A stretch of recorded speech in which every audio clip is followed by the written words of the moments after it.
예, 이제 스크램블링이라는 주제로 가볼까요? 우리가 지금 라인 코딩 얘기하고 있습니다. 그러니까 디지털 형태로 존재하는 데이터를 디지털 시그널, 물론 뭐 완전한 디지털이라는 것은 자연 세계에 없습니다만 밴드위스가 0에서부터 무한대까지 이제 가용한 경우에 예를 들면 이제 고리선을 사용한 통신, 유선 통신 같은 경우에는 이게 가능합니다.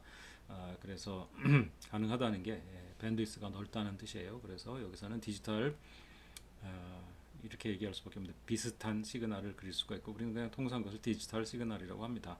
이렇게 직선으로 꺾이는 이런 형태가 나올 수 있으니까요.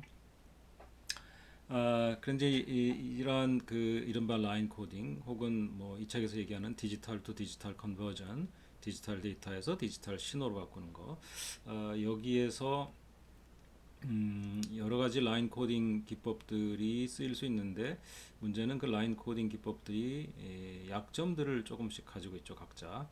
그래서 약점을 보완하는 방법으로서 두 가지가 언급되고 있고요. 블락 코딩과 스크램블링이 그 두 가지가 이제 된다고 말씀드렸었죠.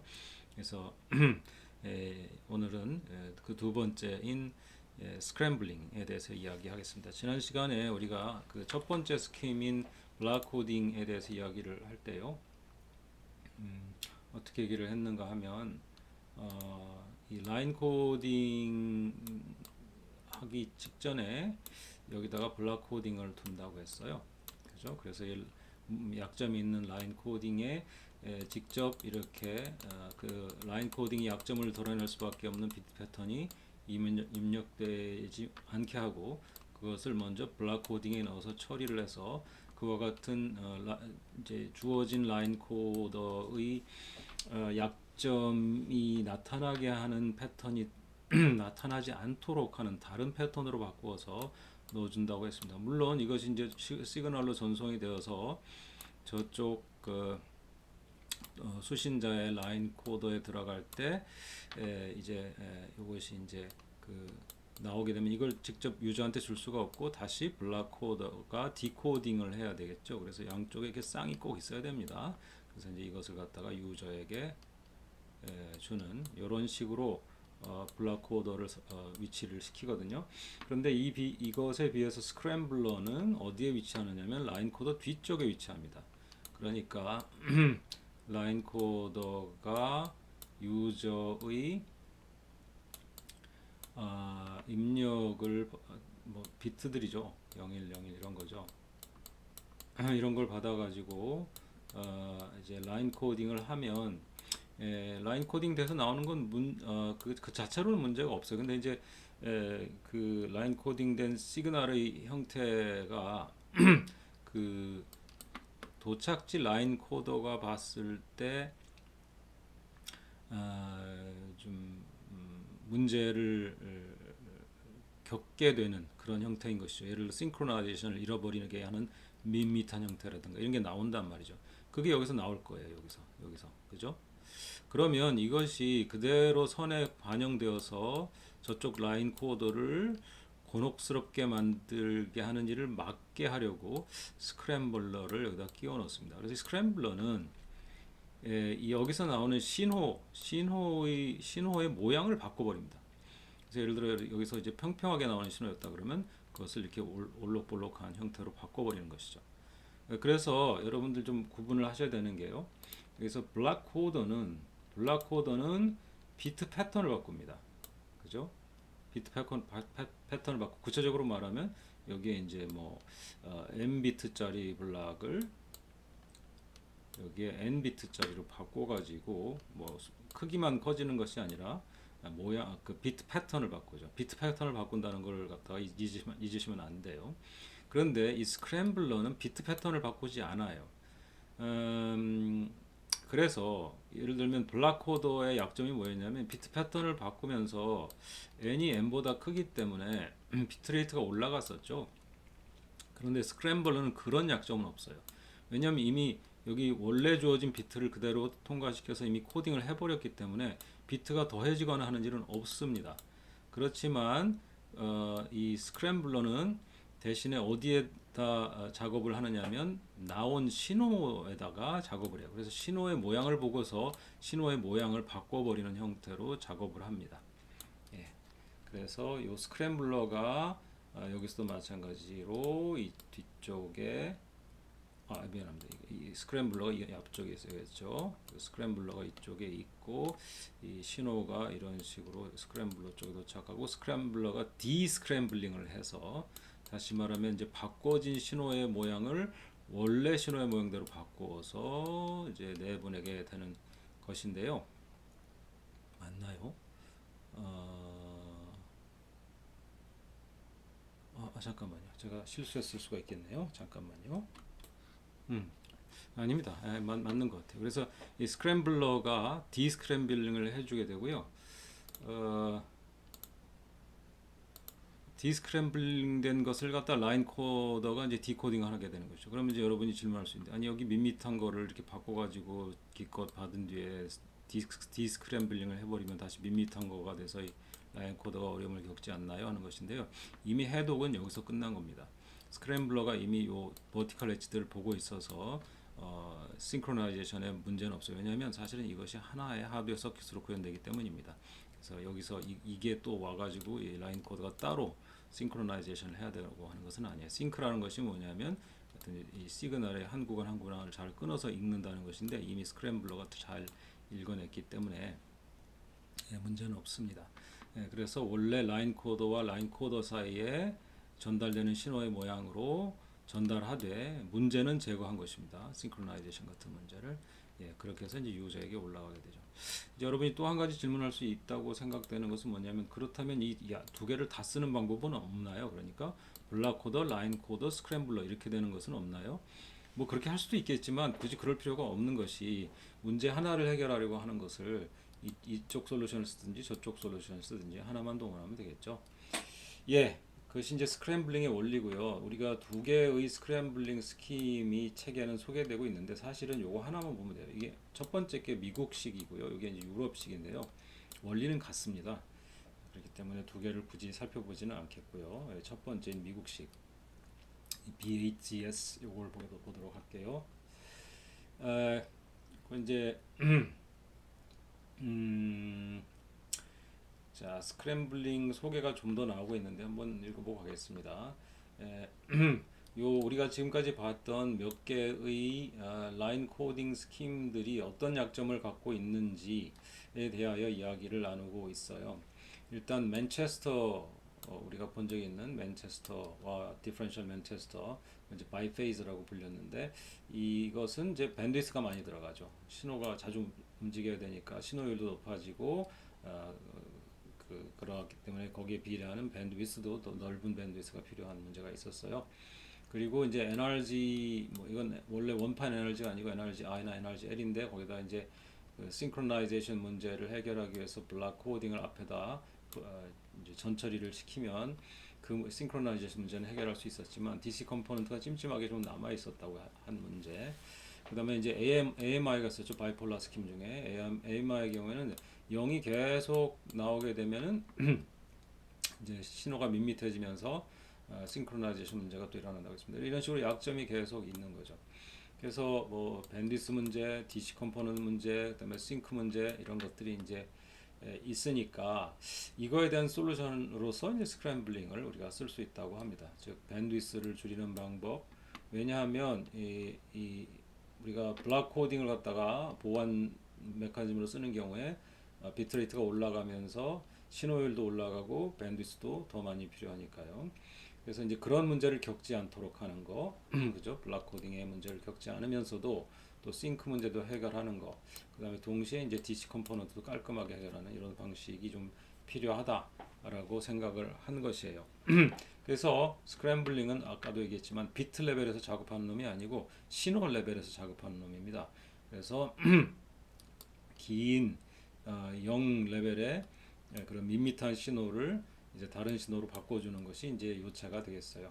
그래서 여기 이제 이런 식으로 뭐 쓰인다라고 하는 거고, 자 BHS 예고한 대로 보도록 할게요. 얘는 룰이 되게 간단해요. 8개의 0이 연속으로 나왔다. 그러면 그러니까 미안합니다. 0이 아니고 0에 해당하는 신호가 정확한 말이에요. 이것에 해당하는 신호. 왜냐하면 스크램블러는 신호에 작업한 놈이거든요. 이 비트에 작업한 놈이 아닙니다. 그래서 0이 여러 개 나오면 앞에서 얘기한 이런 스킴들이 뭐 바이페이스는 이제 문제가 없습니다만 이런 NRG라든가 아니면 AMI라든가 이런 애들이 길잖아요. 긴 0에 대해서 0이 계속 나오는 거에 대해서 이제 밋밋한 신호를 산출한단 말이죠. 뭐 그런 걸 갖다 없애고 싶은 거예요. 그래서 해당 신호를 이게 지금 0을 비트로 보지 말고요. 신호입니다. 그러니까 0 레벨이라고 보면 되겠어요. 레벨 얘기한다고 보면 되겠어요. 레벨. 이걸 갖다가 0레벨, 0레벨, 0레벨, 그 다음에 여기 V라고 하는 것 뒤에 설명할 거고요. violation이라고 하는 건데요. 그 다음에 B, 0레벨, violation, B 이렇게 돼 있어요. 자, 이게 뭔 소리냐 하는 거죠. 그리고 동시에 이제 DC 컴포넌트를 또 깔끔하게 해결하고 싶다고 했잖아요. 그것이 어떻게 해결되는지 이제 보도록 하겠습니다. 이 두 가지를 1번, 2번을. 자, 그럼 1번. 자, 여기 문제 00000000이 있네요. 자, 그러면 사실은 이게 이제 딜레이가 조금 필요합니다. 왜냐하면 이게 0이 8개 나오나 보자를 0이 8개 나오나 보자. 요걸 갖다가 이제 아니네요. 지금 비트 레벨에서 얘기하는 게 아니에요. 저도 헷갈렸네. 비트 이건 이제 인풋 비트고 여기 빨간색 글자는 실제로 코딩되어 나오는 것은 이제 어떤 예를 들어 NRG 라인 코더라고 하면 그 0000 나오면 어떻게 되겠어요? 여기 입력어 000 들어왔으면 이제 이쪽에 나오는 신호는 쭉 이렇게 가버리는 신호겠죠. 자, 그렇다고 할 때 자, 쭉 나오는 신호를 스크램블러가 받아서 어떻게 처리를 해버리느냐 하는 건데요. 이렇게 처리합니다. 지금 요 부분이 요걸 산출했을 거예요. 쭉 나가는 신호 그냥 이렇게 쭉 평행으로 아주 이런 호리존탈한 모양으로 지속되는 것인데, 자, 이것을 어떻게 하느냐면은 어떤 모양으로 바꾸냐면 요런 모양으로 바꾸는 거예요. 자, 여기 이 패턴이 0레벨, 0레벨, 0레벨, violation B, 0레벨, violation B 이렇게 됐어요. 그래서 이게 무슨 소리냐면, 자, 밋밋한 걸 3개까지는 끌고 가요. 3개까지 끌고 가는데, 그 다음에 뭐가 나오냐면, 이거를 갖다가 여기서 0인데 0에 해당하는 0레벨이 원래 있는 것이 뭐 어떤 밋밋한 부분이 나와야 되는데, 그 대신에 뭘 하면 탁 튀어오릅니다. 그래서 여기 튀어오르는데 왜 이걸 갖다 바이올레이션이라고 부르느냐? 전에 있던 이 문제의 시퀀스 전에 있던 신호의 마지막 0이 아닌 레벨이 뭐냐가 중요한데 그게 플러스였잖아요. 그러면 이 DC 컴포넌트를 없애기 위해서는 사실은 마이너스가 나오는 게 맞아요. 마이너스 나오는 게 맞는데 그렇지 않고 위로 튄다는 거예요. 그래서 AMI 같은 경우 보시면 원래 Alternating Mark Inversion이니까 1 나올 때마다 위로 왔다가 그 다음에 내려가죠. 근데 여기서 정반대로 오르는 거죠. 그래서 그 법칙을 위배한 것이죠. 바이올레이션이죠. 물론 뭐 여기에 1은 아닙니다. 1에 해당하는 신호가 아니지만 그 신호를 뭔가 이 밋밋한 이 신호 아닌 걸로 바꾸는 데 있어서 이 방향으로 갈 거냐 이 방향으로 갈 거냐인데 이렇게 가버리면 그건 바이올레이션이 아닌 거예요. 그래서 멀쩡한 신호처럼 보입니다. 그러니까 무슨 말이냐면 수신자 입장에서 보면 이건 그냥 정상 신호인가 보다 라고 착각할 수 있어요. 왜냐하면 그럴 수 있으니까. 이제 플러스 올라갔다 마이너스 내려가는 일은 정상적인 비트 패턴에서 나타나는 신호 형태죠. 그러니까 그거를 오해를 시키면 안 돼요. 그래서 아예 이거는 그럴 수가 없는데 라고 생각하게 만들어야 돼요. 그래서 바이올레이션으로 튀어도 위로 튀게 만듭니다. 그러면 두 가지 효과를 이룰 수가 있는데, 첫 번째 오해할 필요가 없다. 그러니까 정상적으로 쭉 가다가 밑으로 떨어지는 정상 신호가 아니다라고 생각하는 거죠. 그럼 정상이 아니면 뭐겠어요? 바로 스크램블링이다 그 말입니다. 예. 그래서 밋밋한 신호를 지금 스크램블링 하고 있는 중이야 이 바보야 이렇게 수신자에게 얘기하는 거죠. 그래서 위로 튑니다. 이걸 딱 본 순간 이 사람 수신자한테 눈치를 채죠. 이 스크램블링이 시작됐구나. 그래 가보자는 거죠. 그 다음에 B인데 요거는 자 이 바이올레이션이 위로 올라갔었는데 이제 정상적으로 밑으로 내려옵니다. 반대쪽으로 내려가요. 그리고 0이 나오고 그 다음에 다시 바이올레이션을 일으켜요. 왜? 여기가 마이너스였으니까 다음엔 위로 올라가는 게 정상 시퀀스에서는 그럴 가능성이 있는데 아예 가능성이 없는 쪽으로 와버리는 거죠. 바이올레이션 한 번 더 일으키고 그 다음에 B로 올라갑니다. 그러니까 이 B는 뭐냐면 그냥 이 바이올레이션에 매칭이 되는 이제 레벨로 하나씩 넣어줘요. 왜 넣어줄까요? DC 컴포넌트를 없애기 위해서. 그래서 뭐 이건 어떻게 할 거냐라고 했는데 이거를 메꾸자 하는데 목적이 있는 게 아니고요. 스크램블링을 하는데 이 스크램블링 된 단위 안에서는 절대로 플러스 마이너스 밸런스가 깨지지 않게 하려는 것이고 DC 컴포넌트가 일어나지 않게 하려는 거예요. DC 컴포넌트가 일어나지 않게 하려면 밋밋한 건 괜찮아요. 근데 밋밋하되 0에서 밋밋하면 괜찮기 때문에 밋밋한 부분은 0에서 앰플리튜드 0에서요. 앰플리튜드 0에서 나타나게 하고 그 다음에 지금 밋밋한 게 계속 가서 문제이기 때문에 싱크로나이제이션 문제를 해결해 줘야 되니까 올록볼록 해야 돼요. 위로 튀었다 아래로 튀었다 이 버티컬 엣지들이 많이 나타나게 지금 버티컬 엣지가 계속 나타나고 있죠. 0, 0, 0 다면 버티컬이 하나, 둘, 셋, 넷, 다섯, 여섯 개나 나타납니다. 그래서 버티컬 엣지를 많이 넣어주는 형태로 이제 흔들어 버리는 거예요. 그리고 이것이 흔드는 작업이지 절대로 이런 정상 형태의 지금 전송이 이루어지고 있는 것이 아니다. 지금은 스크램블링 하고 있는 중이다. 라고 하는 것을 아주 티를 강하게 내는 것이죠. 그래서 이제 violation 두 개를 넣어가지고 합니다. 그래서 violation 이 두 개를 껴놓고 패턴 이렇게 바꿔. 그러니까 이거 수신하는 스크램블러는 얘는 뭘 해야 될까요? 000B, B0, B가 나왔으면 이거 0레벨 8개구나. 이렇게 대체를 해줘야 되는 거죠. 요거 디스크램블러는 그것이 이제 아이디어가 되겠습니다. 자, 이건 이제 어떤 케이스였냐면 요 스크램블링이 시작되기 전에 마지막 0이 아닌 레벨의 신호가 플러스였을 때 예였고요. 마이너스일 때는 반대로 하면 됩니다.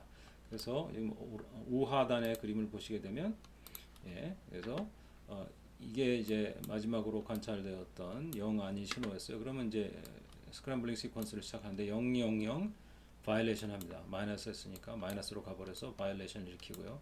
그다음에 짝을 맞춰주고 0 한번 들어오고 그 다음에 다시 짝을 맞추는데 여기서 또 한번 바이올레이션이 일어나죠. 플러스 바이올레이션이 일어납니다. 이렇게 시작하는 것이 어렵지 않죠? 이렇게 해서 쭉 늘어지는 신호를 플러스 마이너스 균형을 맞추면서 동시에 버티컬 엣지들을 많이 넣어주는 그러면서 0레벨은 지속이 되는 건 괜찮은데 뒤쪽에서 이제 이 버티컬 엣지들이 많이 나오니까 이거 괜찮은데 얘 볼티지도 0에서 유지됨으로 해서 DC 컴포넌트도 일어나지 않게 하는 이런 여러 이제 측면들을 고려해서 이 작업을 해주는 것이죠. 이런 식으로 이제 해결하는 것이 스크램블링이 되겠습니다. 그다음에 이제 유럽식이 HDB3인데 이거는 뭐 비슷합니다. 그래서 아이디어는 비슷해요. 자, 여기까지가 라인 코더와 그다음에 라인 코딩의 약점을 보완해주는 두 가지 방법. 즉 블락 코딩 그리고 스크램블링에 관한 이야기였어요. 블락 코딩과 스크램블링의 그 동작하는 위치가 서로 다른 거. 하나는 비트 레벨에서 작업하고 하나는 시그널 레벨에서 작업하는 거 잊지 마시기 바랍니다. 자, 그러면 이제 다음 주제로 넘어갈게요. 다음 주제가 큰 다음 주제인데 이 장의 이제 큰 두 번째 주제, 첫 번째 주제가 지금까지 뭐 하고 있었어요? 우리가 디지털 투 디지털 컨버전, 즉 라인 코딩에 대해서 이야기하고 있었습니다. 그 4분면에 그죠? AA 이쪽에 썼었던가? AA, AD, DD 이거 했었잖아요.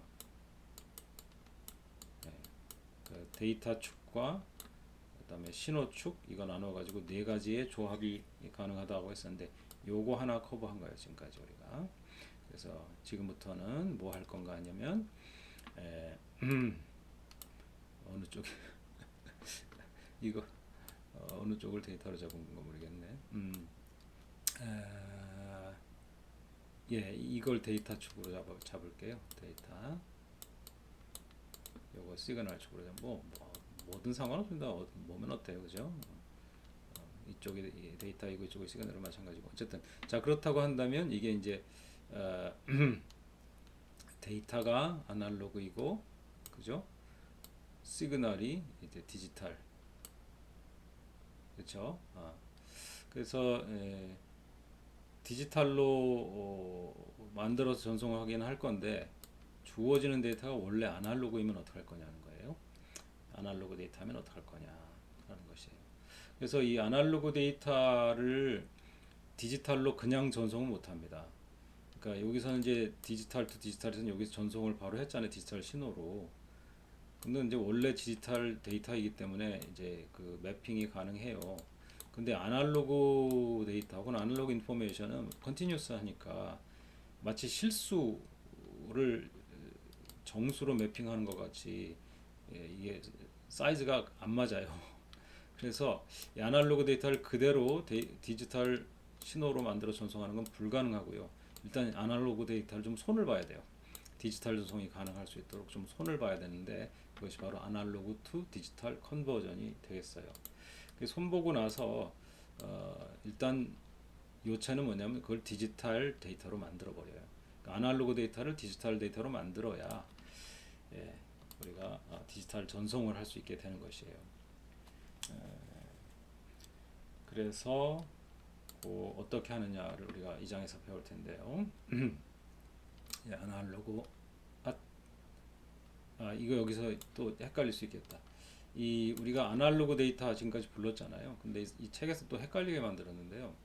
이 아날로그 시그널이라고 하는 건 사실 이거 데이터로 바꾸는 게 맞습니다. 데이터 혹은 인포메이션으로 바꿔주세요. 왜냐하면 이 아날로그 시그널 이 사람이 얘기할 때는 우리 입에서 나오는 목소리 또 눈으로 보는 영상 그런 걸 갖다 지금 아날로그 시그널이라고 하고 있거든요. 이거 이렇게 하는 건 좀 너무 헷갈리게 하는 좀 잘못된 어프로치 같아요. 일단 아날로그 데이터라고 하세요. 그 아날로그 데이터를 디지털 데이터로 먼저 변환하는 게 우선이고요. 그 다음에 디지털 데이터로 만들어지면 우리가 지금 배웠던 DD 즉 디지털 데이터를 디지털 신호로 만들어 전송하는 것이 가능해지고, 그러니까 지금 여기 이 시그널 이거는요 전송과는 아무 상관이 없는 텔레커뮤니케이션의 전송과는 아무 상관이 없는 거라서 지금 이 잘못된 용어의 사용입니다. 아날로그 데이터라고 해서 DD를 써도 되고요. 우리가 추후에 배우게 될 DA를 써도 됩니다. 디지털 데이터로 만들어진 것을 아날로그 전송으로 또 할 수 있어요. 무선 전송 같은 데서는 특별히 그걸 쓰게 되는데요. 이제 구리선을 이용한 유선 전송 같은 경우는 디지털 전송이 가능해서 디지털 신호로 바꿔 전송할 수 있고요. 무선 전송 같은 경우는 아날로그로 전송을 하게 되는데 어쨌든 디지털 데이터로 바꾸면 괜찮아요. 아까 AD는 문제가 되고 DA는 문제가 안 되는 건 뭐냐? 그릇이 이쪽이 훨씬 더 크기 때문이죠. 그래서 그릇이 작고 이 원래 있는 원 정보가 너무 큰 경우, 아날로그 신호인 경우, 미안합니다. 나도 신호로 말하네. 아날로그 데이터, 아날로그 인포메이션인 경우에는 이걸 할 수 없이 디지털 데이터로 먼저 바꾸는 작업이 선행돼야 되는데 이것이 이제 우리가 이 장에서 배울 거예요. 그 중에서도 이제 우리가 요 펄스 코드 모듈레이션이라고 하는 줄여서 PCM이라고 하는 방식에 대해서 배우게 될 텐데 이 PCM이라는 방식에 우리가 이야기하고 싶은 모든 기술이 총체적으로 집약이 되어 있어요. 아날로그 투 디지털 컨버전. 요 기술의 총체적인 그 그러면 그 매니페스테이션 이 기술이 총체적으로 나타난 실례가 바로 이 PCM이 됩니다. 자, 보겠습니다. 이 PCM은요. 그 먼저 어디에 쓰이는지 좀 볼까요? 어디 쓸까요? 우리 이 전화 여러분 전화하면 뭐 떠올리세요? 그 핸드폰, 스마트폰 가져가는 전화 떠올리시죠? 그거 아니고요. 요거는 집 전화 말하는 겁니다. 집 전화, 유선 전화 있죠 집에. 그 유선 전화에서 쓰이고요. 유선 전화로 여러분이 통화를 한다 그러면 PCM이 꼭 쓰입니다. 그 다음에 CD 아시죠? 오디오 CD.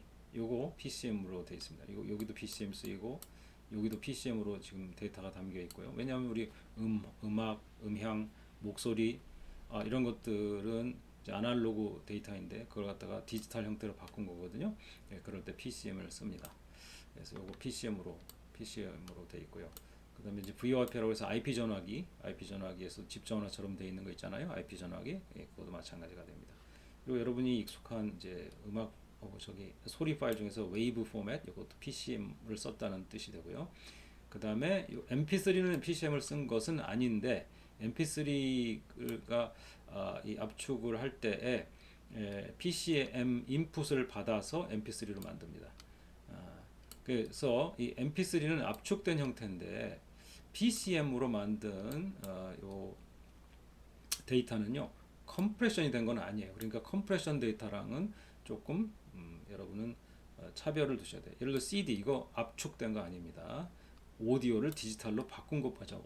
아날로그를 디지털로 바꾼 것뿐이에요. 예. 그러니까 압축된 거 아닙니다. 이건 압축된 거예요. 근데 이 압축된 파일을 만들 때 입력으로 쓸 수는 있어요. 왜냐하면 압축되지 않은 것이거든요. PCM으로 만든 건. 그래서 요체는 압축이 아니고요. 예. 아날로그를 디지털로 변환한 것입니다. 그래서 그 PCM은 바로 그러한 변환을 책임지는 것이지 압축에 관한 건 이야기는 아니다라는 거 분명히 밝히고 넘어갑니다. 자, PCM은 이와 같이 세 개의 모듈로 구성이 되어 있어요. 그래서 각 단계의 작업이 이제 여기 그림으로 표현되는데 이렇게 우리가 원래 받은 아날로그 데이터가 있어요. 아날로그 데이터를 어떻게 한다고요? 예, 이 세 단계 1, 2, 3을 거쳐서 결국은 이렇게 비트로 뽑아내는 거예요. 이렇게 디지털 데이터가 되고 나면 뭐 할 수 있죠? 우리가 앞절에서 보면 라인 코드를 써가지고 디지털 전송도 가능하고요. 뒤쪽에 나오는 아날로그 전송도 가능해요. 그래서 디지털 신호, 아날로그 신호로 뭐 전송하는 건 그때 가서 문제일 거고요. 일단 이 모양으로 만드는 게 우리가 지금 하고 싶은 겁니다. 그죠? 예. 자, 그래서 PCM은 뭐 하는 거냐? 첫째로 샘플링을 해요. 샘플링이라고 하는 건 뭐냐면 스냅샷을 찰칵 찍는 거예요. 그래서 이때 한번 찰칵, 이때 한번 찰칵, 이때 한번 찰칵 찍어서 각각 그때의 앰플리튜드를 갖다가 기록을 합니다. 찰칵. 해서 나온 게 바로 이거예요. 자, 그래서 첫째 무엇을 한 것이냐? 이 x축을 보세요. 시간축에서 뭐 했어요? 디스크리트하게 만들었죠. 일단 여러분 뭐가 문제였어요? 예, 실수값들이기 때문에 자 여기 보세요. x축도 실수값이죠. y축도 실수값이에요. 그죠? 그래서 부드럽게 연속된 곡선이 나오죠. 둘 다 실수값이기 때문에 문제가 됩니다. 그래서 먼저 x축을 실수값이 아닌 그러니까 좀 표현이 정확하지 않은데 컨티뉴어스하지 않은 디스크리트한 것으로 만드는 작업이 이 샘플링이에요. 찰칵 해서 찍어내는데 여전히 이 y축은 이쪽에 이 앰플리튜드는 어때요? 이건 아직도 실수값이에요. 이거 여기에는 디스크리트한 것이 아니고요. 예, 어떤 값이든 가능합니다. 그러나 x축에서는 딱딱 정해진 요 시간 간격으로 찍혀져 나옵니다. 이 사이에는 없어요. 그런데 요 높이는요. 높이는 어떤 값이든 가능해요. 컨티뉴스한 값이 가능합니다. 그러니까 예를 들면 뭐 1, 2, 3, 4, 5 이런 게 아니라 뭐.점 얼마 뭐 31.45789 뭐 이런 게 가능한 다 이 값들이에요. 그래서 이쪽으로는 아직 디스크리트가 아니에요. 이건 아직도 컨티뉴어스예요. 이쪽으로는 컨티뉴어스예요.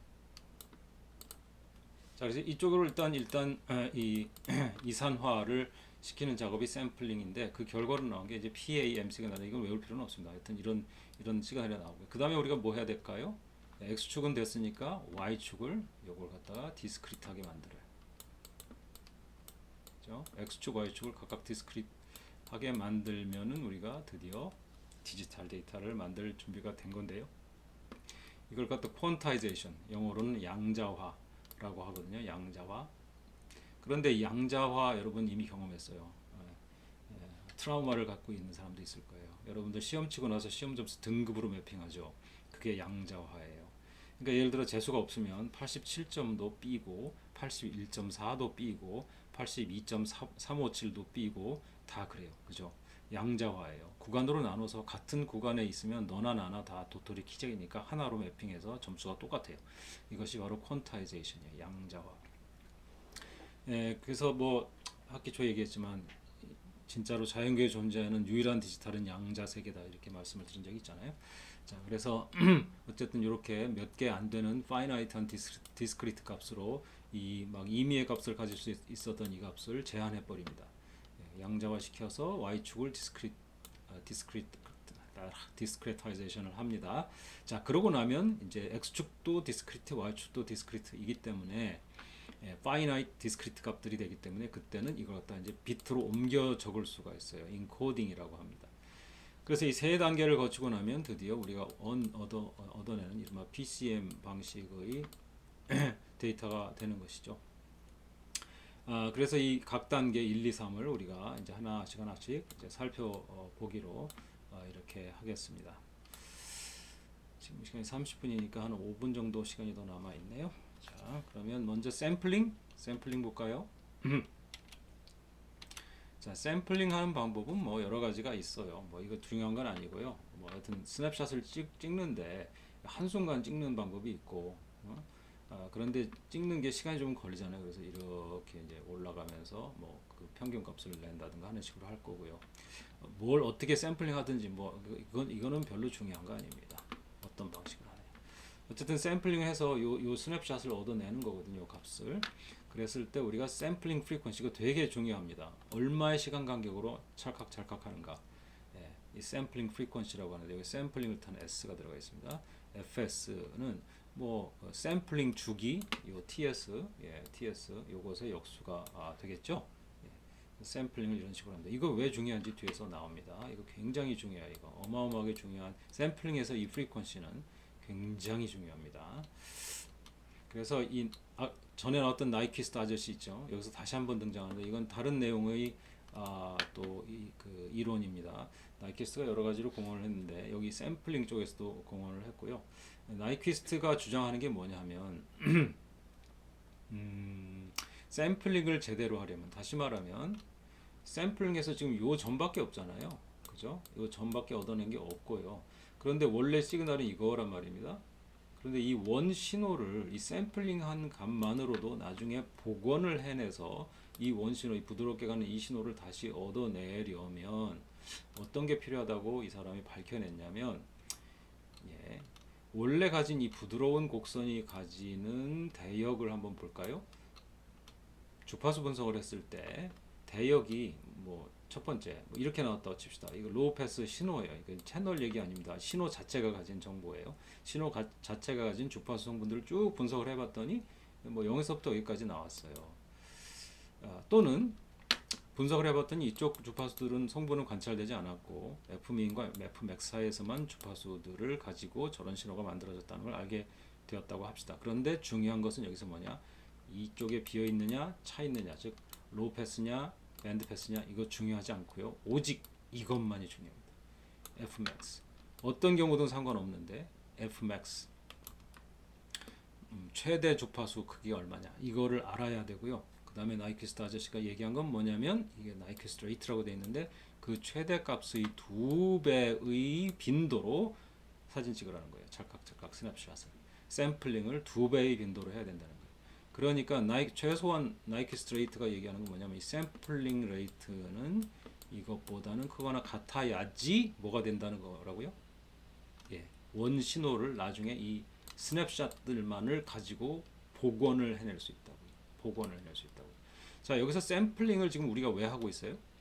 여기까지만 얘기가 끝날 건데 아날로그 데이터를 디지털 데이터로 만든 뒤에 이걸 갖다가 디지털 신호로 보내가지고 저쪽에서 받아서 다시 아날로그 데이터 모양으로 복원을 해내기 위한 일을 하고 있어요. 그런데 이걸 이 샘플링 하는 과정이 여기 첫 번째 과정인데, 그죠? 샘플링 첫 번째 과정인데 두 번째 과정도 있고 세 번째 과정도 있었잖아요. 근데 이 과정에서 제대로 못하면 나중에 이 복원이 안 된다는 말이에요. 그래서 이것이 원래 신호대로 부드럽게 그려지려면 어떤 조건을 맞춰야 된다고요? 샘플링 레이트가 이 원래 가지고 있던 원래 신호, 이 신호가 가진 최대의 주파수 성분보다 2배가 큰 주파수로 빈도로 샘플링 되어야 한다고요. 이것이 나이키 샘플링 시어렘입니다. 자, 그래서 이 자세한 내용에 대해서는 아무래도 2부에서 이야기해야 될 것 같아요. 일단 1부는 여기서 끝내겠습니다.